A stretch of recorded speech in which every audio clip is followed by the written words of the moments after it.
बच्चों ये है हमारा लेक्चर 233, ठीक है। सो ये लेक्चर 233 है और हम कर रहे हैं आपकी हिस्ट्री की एनसीईआरटी टेक्स्ट बुक में से आपका chapter 18th century political formation. So ये आपका चैप्टर है और हम थे पेज नंबर 146 पे। ऑलरेडी इस चैप्टर के अंदर हमारे प्रीवियसली 2-3 लेक्चर्स हो चुके हैं। So we are continuing the explanation of this chapter. So page 146।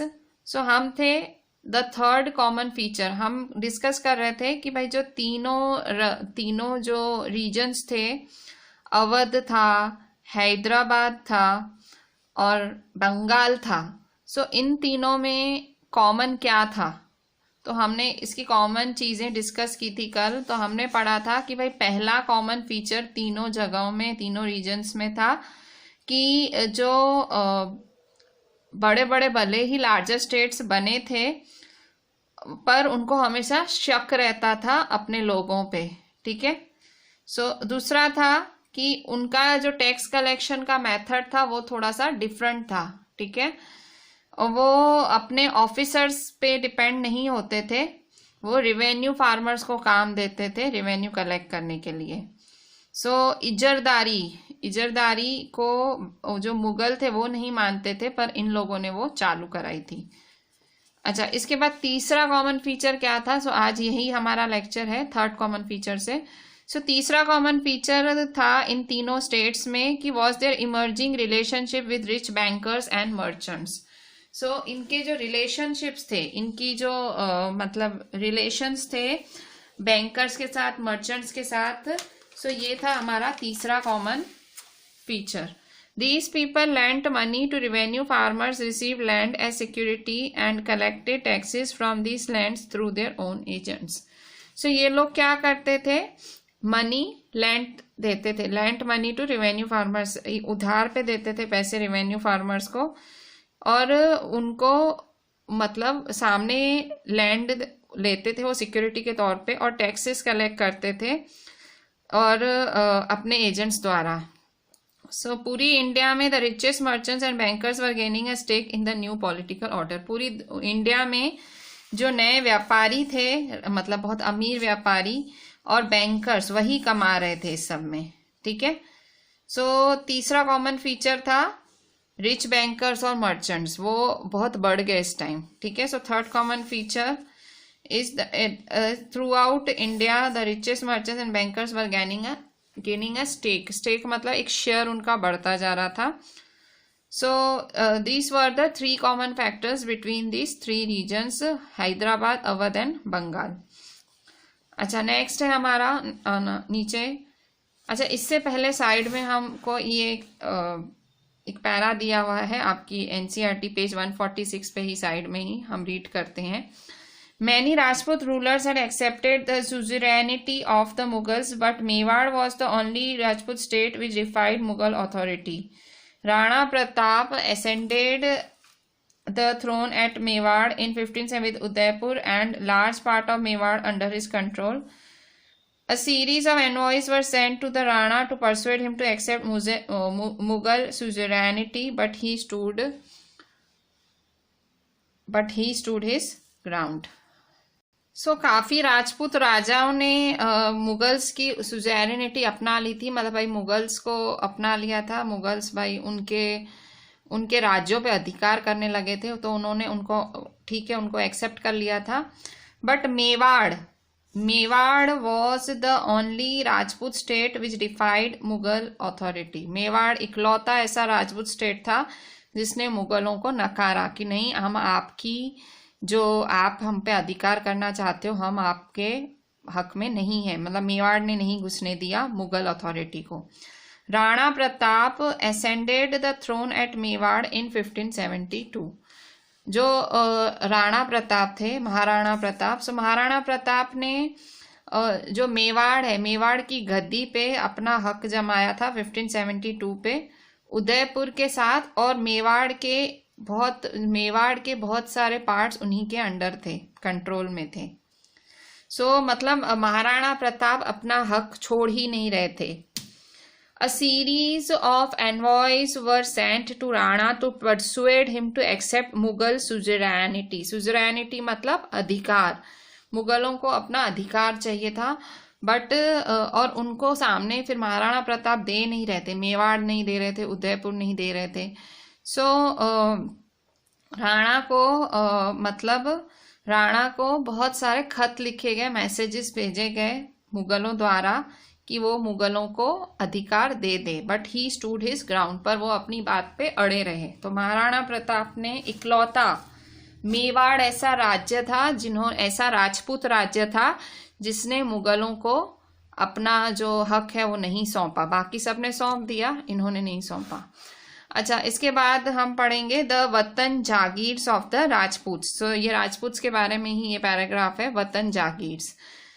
Many Rajput kings, particularly those belonging to Amber and Jodhpur, had served under the Mughals with distinction. So काफ़ी राजपूत राजा थे, मतलब मुगलों ने जैसे एक तरह से उनको अपने अंडर ही कर लिया था.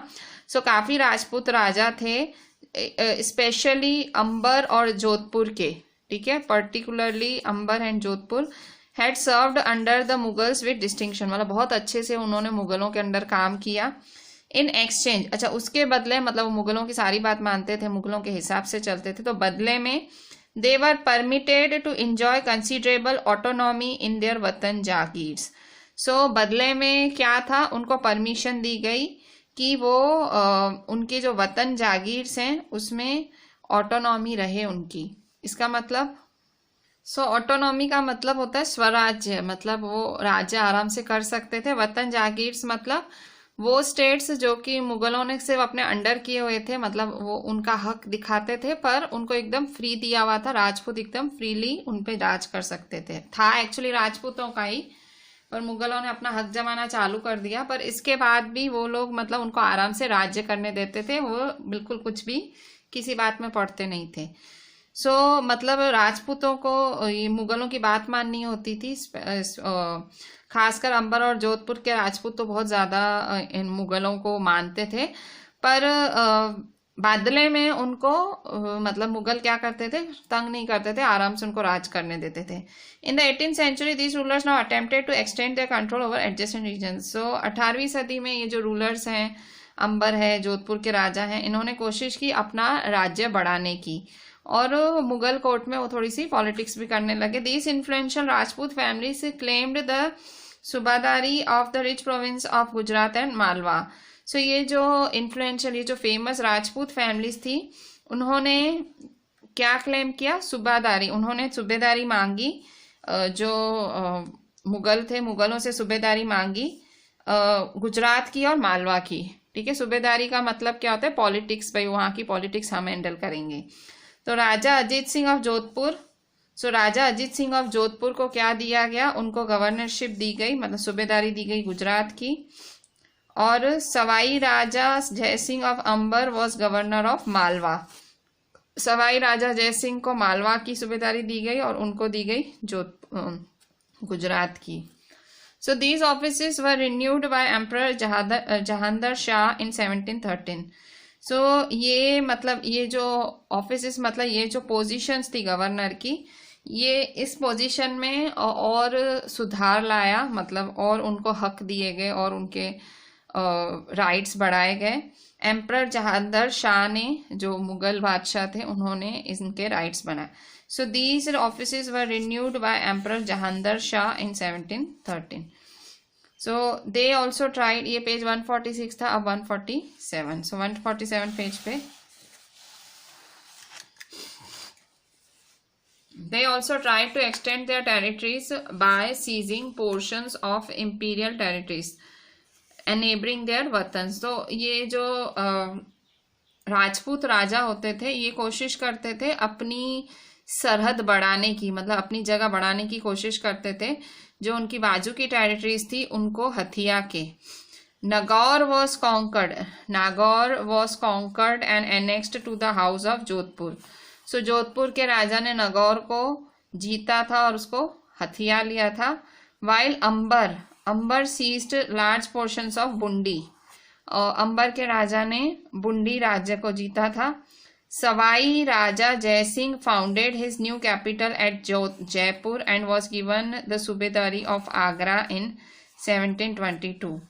So जो दूसरे राजपूत राजा थे सवाई राजा जय सिंह, उन्होंने जयपुर में अपना जो कैपिटल है was founded his new capital at Jaipur, उन्होंने जयपुर को अपना कैपिटल बनाया और उनको भी सूबेदारी दी गई आगरा की, मतलब आगरा की एडमिनिस्ट्रेशन उनके हाथ में दे दी गई इन 1722।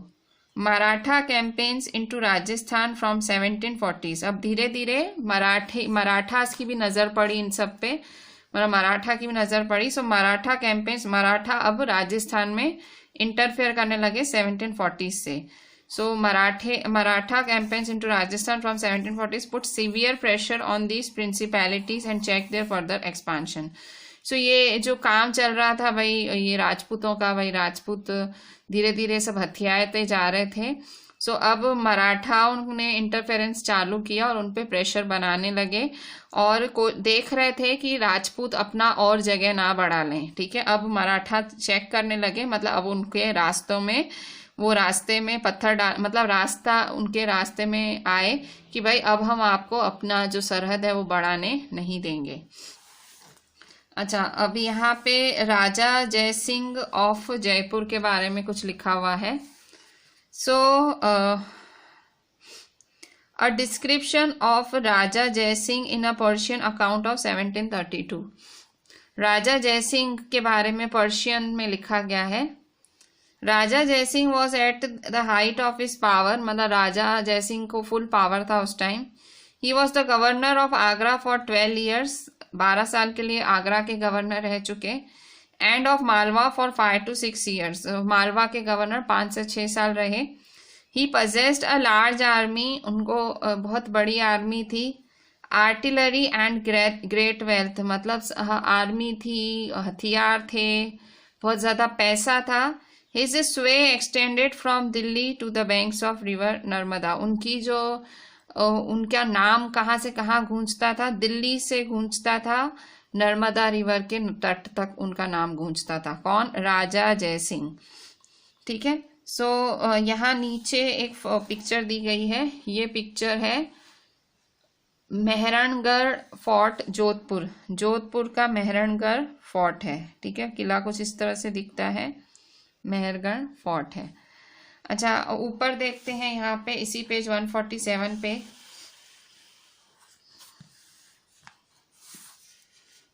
Many Rajput chieftains built a number of forts on hilltops which became centers of powers.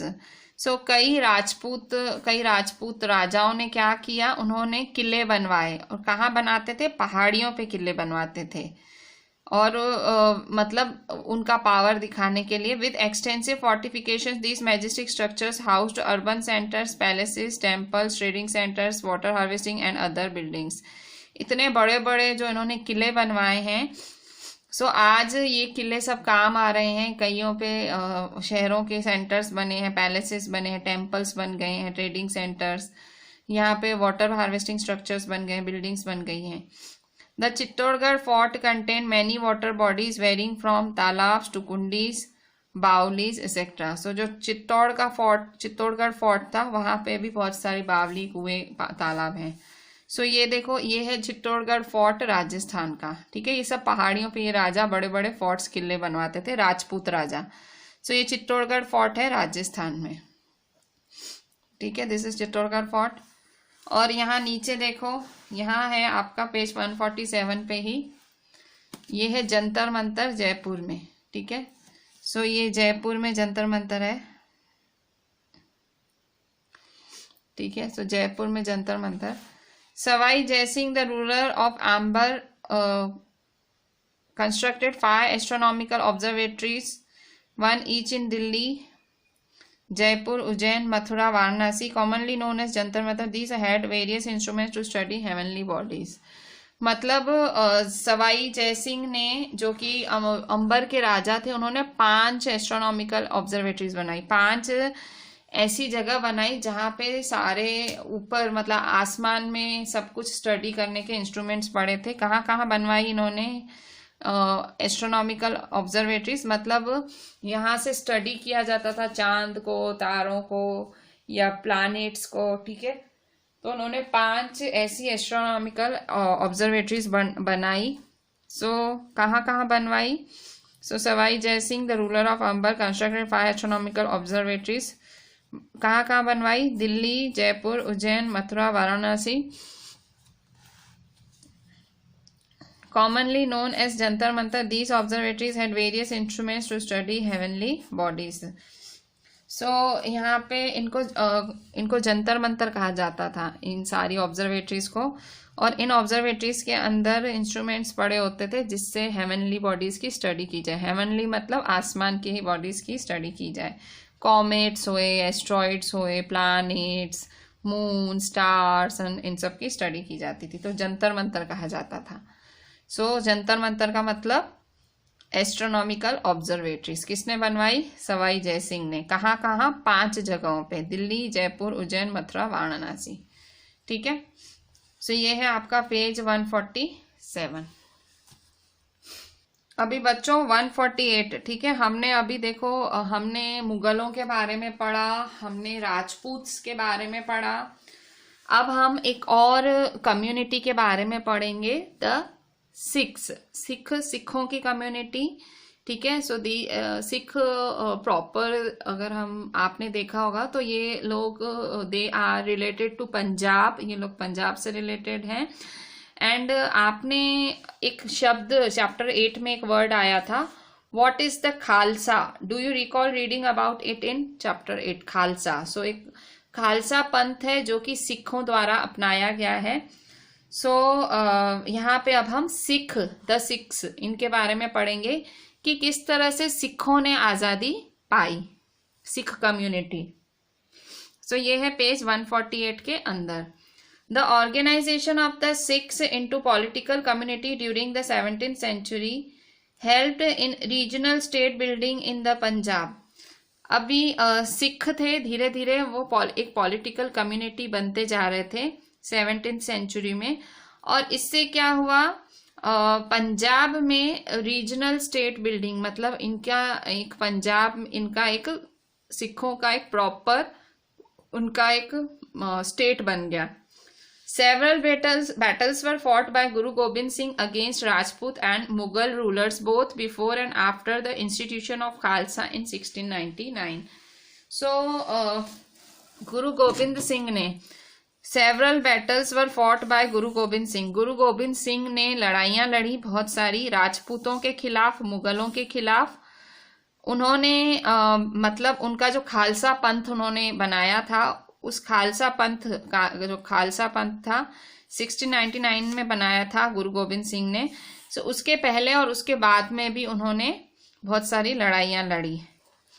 After his death in 1708, अब गुरु गोबिंद सिंह की डेथ हो गई 1708 में। The Khalsa rose in revolt against the Mughal authority under Banda Bahadur's leadership, declared their sovereign rule by striking coins in the name of Guru Nanak and Guru Gobind Singh and established their own administration between the Satluj and the Jamuna. अब क्या हुआ, ये इनकी death हो गई, गुरु गोबिंद सिंह जी की death हो गई। इनकी डेथ हुई 1708 में। इनकी डेथ के बाद जो खालसा थे, मतलब ये जो खालसा पंथ अपनाने वाले लोग मोस्टली पंजाबीज थे, ये खालसाज ने सिख थे, ठीक है। इन सिखों ने जो खालसा पंथ मानते थे, the Khalsa rose in revolt. ये लोग अब आंदोलन पे उतर आए अगेंस्ट द मुगल अथॉरिटी। तो मुगलों के खिलाफ एकदम ये लोग आंदोलन पे उतर आए। और इनको लीड कौन कर रहा था? खालसास को, अंडर बंदा बहादुर's लीडरशिप। इनका लीडर था बंदा बहादुर। डिक्लेयर्ड देयर सोवरेन रूल, उन्होंने कहा कि शासन तो हमारा है, आप यहाँ पे कब्जा नहीं कर सकते। बाय स्ट्राइकिंग कॉइन्स, उन्होंने सिक्के खनका के इन the name of Guru Nanak and Guru Gobind Singh. Guru Nanak और गुरु गोबिंद सिंह का नाम लिए जा रहे थे, सिक्के खनकाते जा रहे थे। और उन्होंने बंदा बहादुर की लीडरशिप के अंडर मुगलों के सामने रिवॉल्ट किया, आंदोलन किया, and established their own administration between Sutlej and Jamuna, और उन्होंने अपना राज्य स्थापित किया सतलज से जमुना के बीच। Banda Bahadur was captured in 1715 and executed in 1716। Banda बहादुर को फिर पकड़ लिया गया, 1715 में बंदी बना लिया गया और एग्जीक्यूट करा गया, मार दिया गया, किल कर दिया गया 1716 में। सो यहाँ आप देख सकते हो,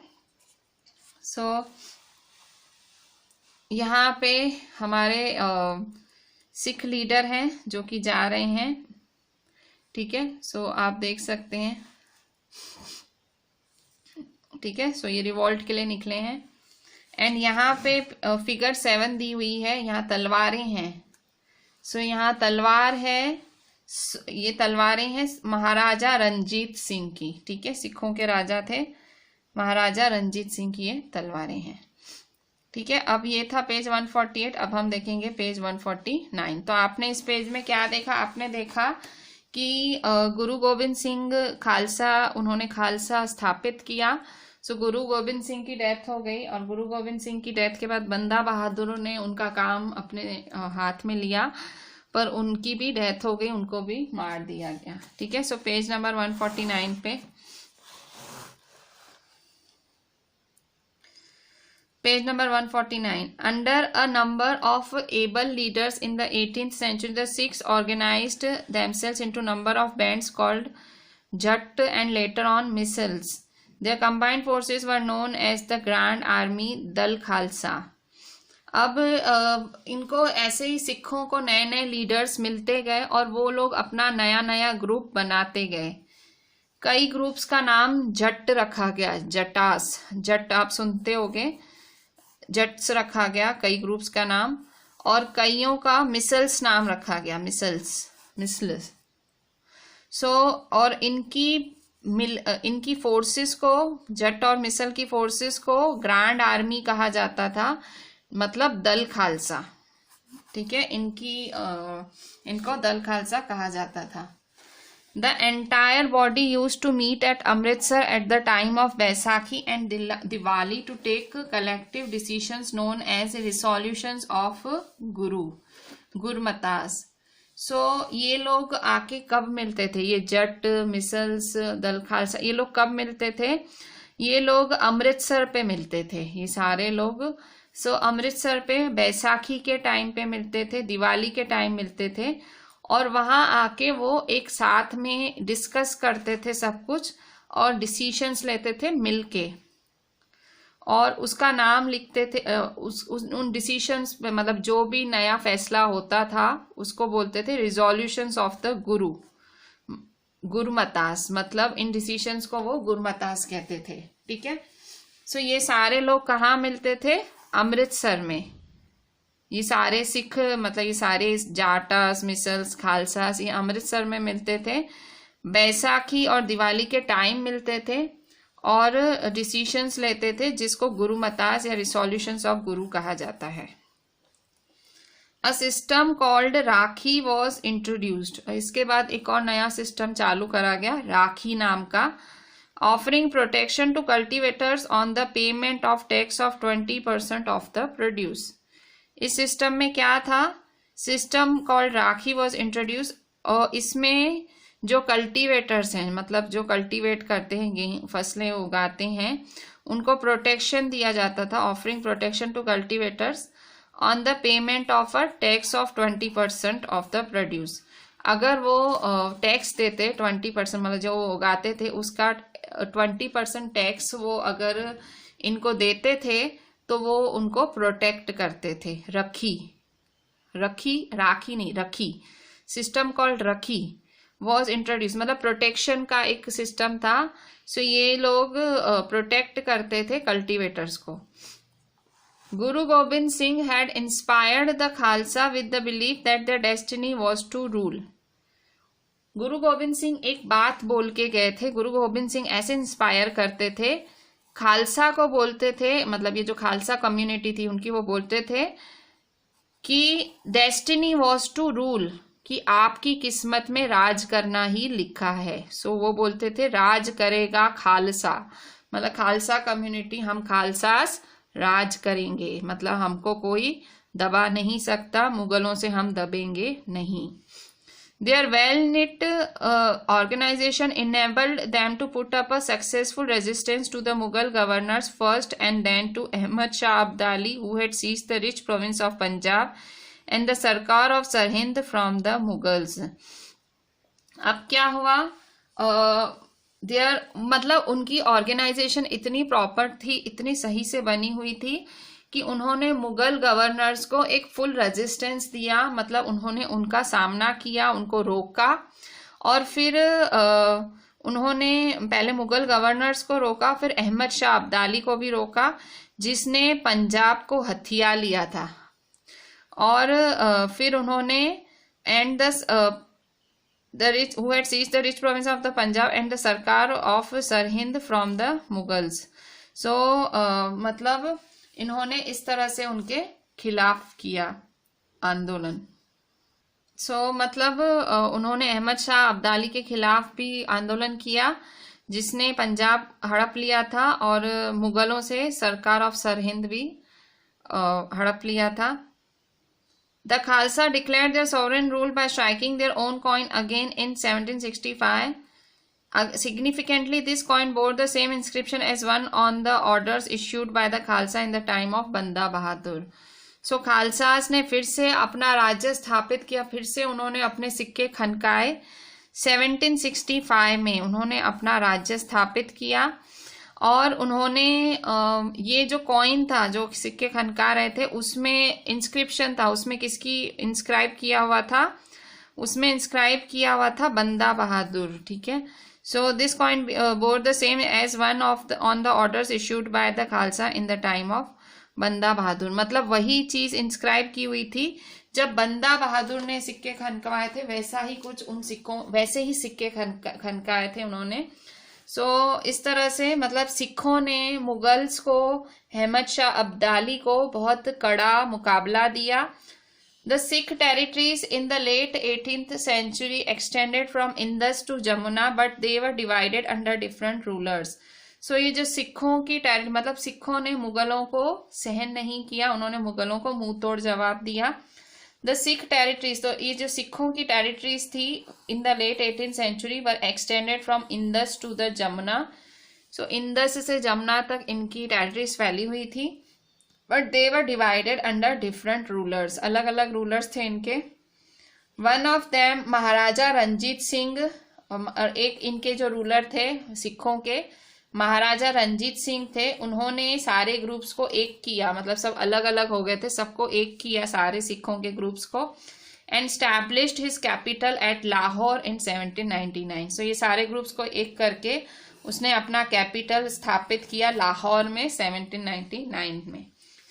इस तरह से मतलब सिखों ने एकदम बहुत, गुरु गोविंद सिंह है, बंदा बहादुर हैं, गुरु नानक हैं, खालसा उन्होंने पंथ चालू किया था, और जट्टा मिसल्स दल खालसा। इस तरह से ये लोग मतलब ग्रुप्स बनाते थे, नए नए अपनी कम्युनिटी को रिप्रेजेंट करते थे अलग अलग ग्रुप से, और इस तरह से वो अच्छी लड़ाई देते थे सामने अपने मुगल्स को। ठीक है, इन्होंने अच्छी लड़ाई दी और उन्होंने अपना राज्य स्थापित किया। अब हम देखेंगे मराठास के बारे में, द मराठास। ठीक है, मराठास के बारे में पढ़ने से पहले यहाँ एक पोर्ट्रेट दिया हुआ है शिवाजी का, पेज 149। मराठास में शिवाजी का नाम छत्रपति शिवाजी, इनका नाम ना आए तो मराठास जो अब पढ़ते हैं वो अधूरा है। जैसे कि सिखों में गुरु गोविंद सिंह, गुरु नानक, उनके बारे में पढ़ा जाता है। आप मुगल्स में पढ़ो, आप अकबर पढ़ते हो, औरंगजेब पढ़ते हो, मराठास में आप शिवाजी को ना पढ़ो तो अधूरा है, क्योंकि मराठास पावर को एस्टैब्लिश करने में छत्रपति शिवाजी का बहुत बड़ा हाथ रहा था। ये थे छत्रपति शिवाजी, इनके बारे में हम पोर्ट्रेट पढ़ते हैं। Towards the end of the 17th century a powerful state started emerging in the Deccan under the leadership of Shivaji, which finally led to the establishment of Maratha state. 17th century की एंड में एक स्टेट बनना चालू हुआ था। कहाँ पे? डिक्कन में। किसकी लीडरशिप के अंदर? शिवाजी की लीडरशिप के अंदर। और इससे एक नया मराठा राज्य बना, मराठा स्टेट बना। Shivaji was born to Shahji and Jijabai. Shivaji किनके बेटे थे? शिवाजी बेटे थे शाहजी और जीजाबाई के, एट शिवनेरी इन 1630। ठीक है, सो शिवाजी शाहजी और जीजाबाई के बेटे थे और शिवनेरी में उनका जन्म हुआ था 1630 में। Under the guidance of his mother and his guardian Dada Konddev, Shivaji embarked on a career of conquest at a young age. उनके सर पे किस किस का हाथ था? उनके सर पे उनको कौन गाइड करता था? उनकी मदर गाइड करती थी और उनको उनके दादा कौंडदेव, ठीक है, दादा कौंडदेव के गाइडेंस के कारण शिवाजी बचपन से ही उनको जीतना एक उन्होंने सीखा। The occupation of Javali made him the undisputed leader of the Mavala highlands which paved the way for further expansion. उन्होंने जावली करके राज्य को ऑक्यूपाई कर लिया था और इसके बाद वो मवाला हाईलैंड्स के लीडर बन गए थे।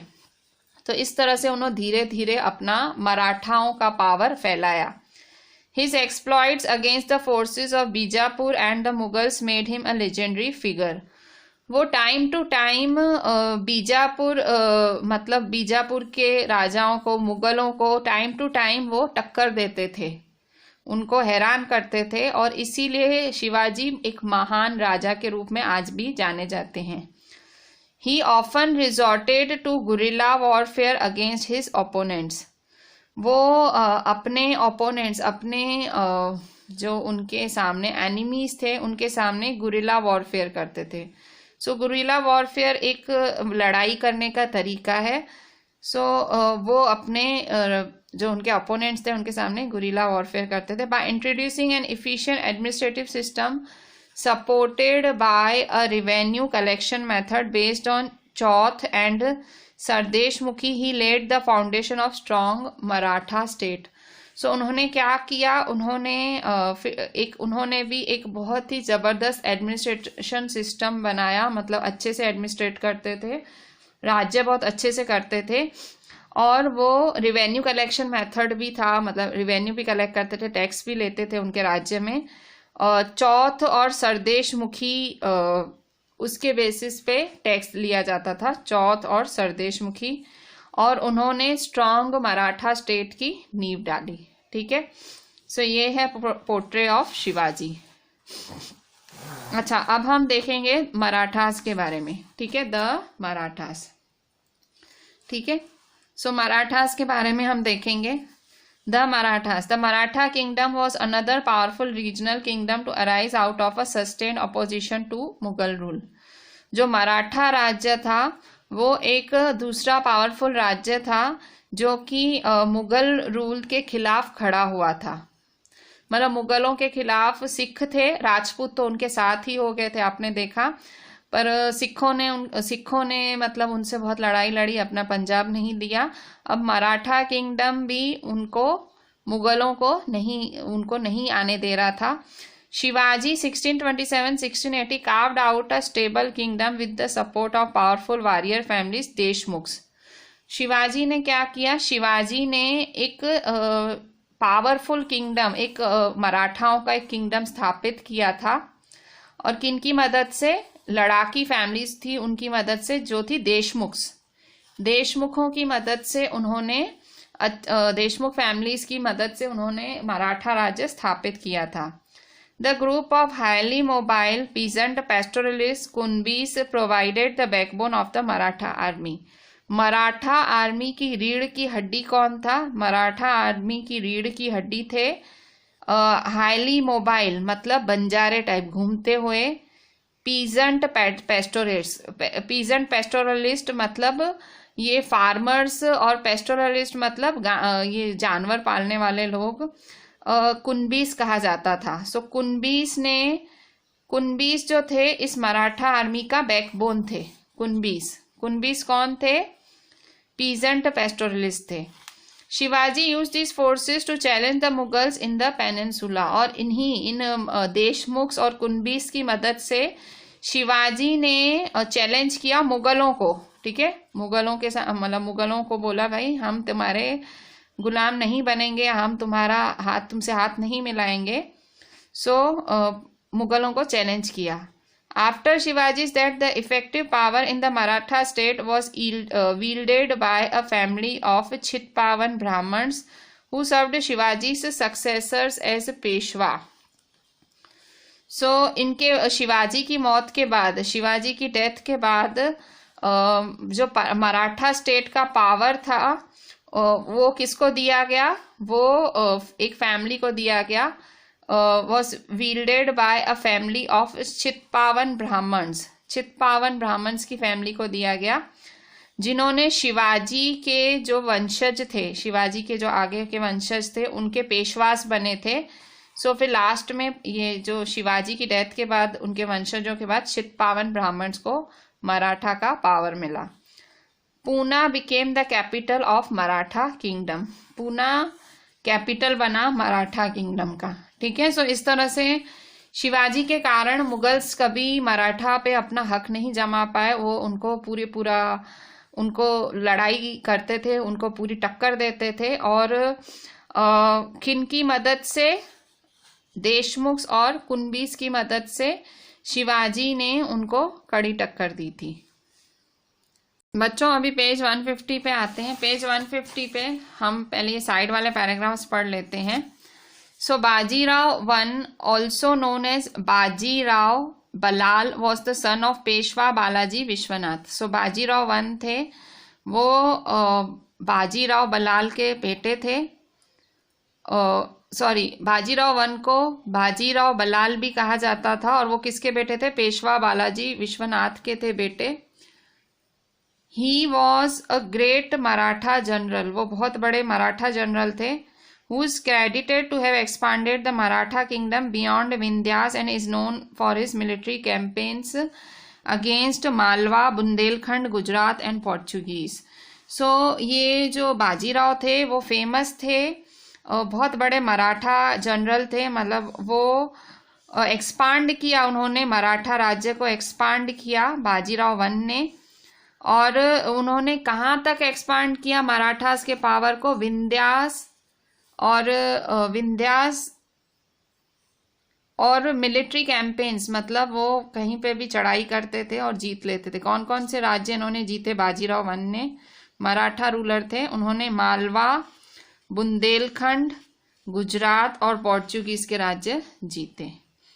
अच्छा, इसके बाद नीचे चौथ क्या है? चौथ हमने देखा एक टैक्स सिस्टम था शिवाजी के टाइम पे। चौथ का मतलब है 25% of the land revenue claimed by zamindars. जमींदार जो भी टैक्स था उसका 25% लेते थे, लैंड पे 25% टैक्स लेते थे। In the Deccan this was collected by Maratha. ये मराठास कलेक्ट करते थे चौथ, ठीक है। जमींदार 25% लैंड रेवेन्यू लेते थे, और डिकेन में से ये टैक्स था, मतलब चौथ क्या था? लैंड रेवेन्यू था। Chauth was a land revenue collected by the Marathas द्वारा लिया गया लैंड रेवेन्यू था चौथ, ठीक है। इसके बाद सरदेशमुखी। सरदेशमुखी क्या था? Sardeshmukhi 9 to 10% of the land revenue paid to the head revenue collector in डिकेन।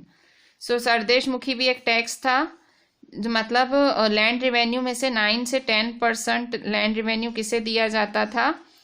Head revenue collector को दिया जाता था डिकेन में। मतलब देखो चौथ क्या था? टोटल टैक्स लिया जाता, चौथ टोटल 25% टैक्स लिया जाता था, और मराठास लेते थे डिकेन में, और इसमें से 9 to 10% दिया जाता था हेड रेवेन्यू कलेक्टर के, डिकेन के हेड रेवेन्यू कलेक्टर, जिसको सरदेशमुखी कहते थे, ठीक है।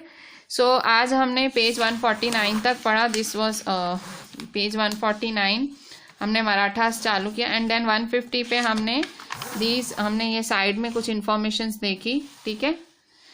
With this I am ending my today's lecture. I am requesting you, this is me Rishika, I am requesting you just to read entire pages from 146, अब हमने 146 से चालू किया. Read them and right each and every point properly. जो भी मैंने टिक कराई है please do right it. And आप ये प्लीज़ चैप्टर ढंग से पढ़ें and right the tick points properly. ठीक है, जो हमने अंडरलाइन करी हैं write them properly and WhatsApp me the entire thing.